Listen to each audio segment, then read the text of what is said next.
Mac Blanchard. Congratulations on making the finals. And you're here with Team Sharpwick. Two of you guys made the top 4. Did, yeah. Very impressive showing of the team. Now, your deck choice, blue-red, Murktide, blue-red, Delver, whatever you want to call it. Yeah. So, definitely a top contender deck. I don't know if there is a best deck, but if I had to pick one, I'd probably pick this one. It's been showing up the most in the most recent MTGO deck list. I've just seen more of this than any other deck. And I'd like to think, as I've been scouting the top tables, I saw a lot of blue-white. They think they have a decent blue-red matchup. How do you feel about that? So it's funny, I agree with them for the most part. So I actually changed my my sideboard plan. So what I started doing was I was boarding in, before I was just boarding in Blood Moons, and it was like, it's good enough usually, but you don't really have a closer because they're playing like 3 Supreme Verdicts, you know?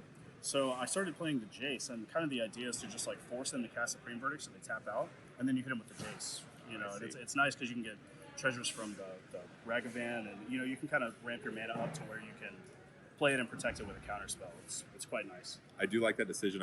From what I saw of you this weekend, Blood Moons carried a lot of weight. It's won you a lot of games. It's been great. So it looks like a relatively stock list. The only thing I kind of noticed is you decided, I don't need any Force Negation in the main board. So tell me about your decision to play this specific counterspell suite and how you kind of navigated it through the weekend. Yeah, so I was actually on 4 counterspell for a long time.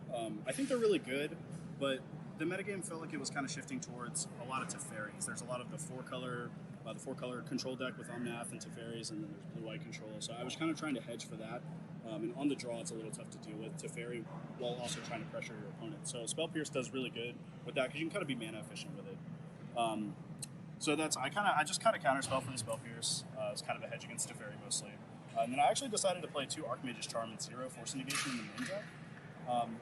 Also partially because the blue-white, the card disadvantage is kind of rough in game 1. You really just don't want to be pitching another card when they're trying to 1-for-1, 2-for-1 you over and over again. Right. And a lot of people are actually cutting Archmage's Charm, and I felt like for this tournament there was going to be a lot of hammer and blue-white, and it's just really good. That you is draw 2 cards. probably the best card for both of them. It's so good, yeah. I mean, you could take Sigarda's Aid in that matchup and all that kind of stuff. I mean, it's been really good the whole tournament. Yeah, I definitely like the list. It looks overall very stock, but I like your unique choices in it, and it's definitely treated you very well this weekend. Yeah, it's been great. So, and I actually, since we're talking about the weird card choices, I actually want to talk about the sleight of hands. The sleight of hand was the one thing that stuck out to me. So what made you either, one, need the extra cantrip, and why'd you pick that one? So a lot of people they're still on Serum Visions. I see 10% of people playing sleight of hand, and every time it feels, when you have a Darcy in play, the Dragon Rage Channeler, it feels like a mini expressive evolution, because you just see so many cards. It's just about velocity thing. It's been really You see 3 cards, that is pretty good. It's a lot, really good. Well, it's an excellent deck choice. I think this deck will be around for a while, and you need to have a plan against this deck, but honestly, it plays like a Delver deck. So the plan may not be good enough. There's not like one card that's going to beat him. Yeah. But anyway, good luck in the finals, Thank you, sir. and I hope you have a good time playing the matchup. Thank you.